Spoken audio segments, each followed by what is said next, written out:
En ce moment où la coopération entre la République populaire de Chine et ses pays partenaires se consolide davantage, j'ai l'honneur de présenter mes félicitations au peuple chinois et à son président, son Excellence Xi Jinping, pour sa vision résumée en ce qu'il a appelé la ceinture et la route.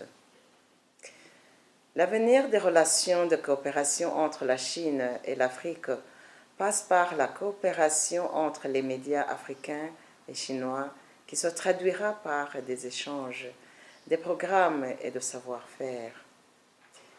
Les journalistes et professionnels des médias africains et chinois doivent renforcer leur coopération bilatérale en mettant en exergue les aspects culturels de nos deux continents.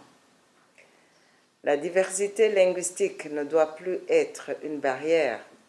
Les professionnels des médias africains ne cessent d'émettre le vœu de voir la Chine et d'appuyer davantage les médias africains. L'importance pour les médias chinois de travailler en synergie avec la presse africaine est aussi nécessaire en vue de mieux faire connaître la Chine à l'Afrique et l'Afrique à la Chine.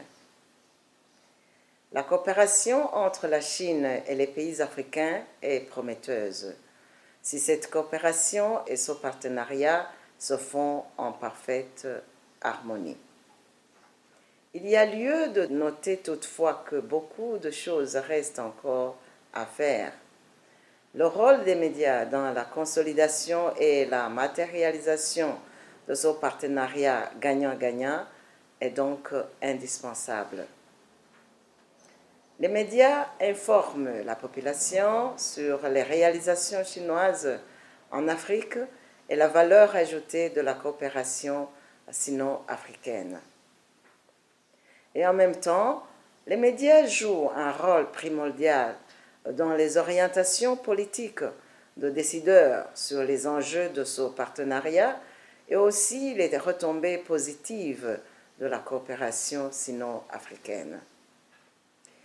Les médias apparaissent dès lors comme un paramètre déterminant du fait qu'ils soutiennent le développement dans les milieux les plus reculés du continent. Ils expliquent à l'opinion le bien fondé des relations entre la Chine et l'Afrique dans le village planétaire devenu un rendez-vous du donner et du recevoir. Notre engagement ferme en tant qu'instance de régulation est de toujours vulgariser les acquis de notre passage en Chine dans le milieu médiatique burundais.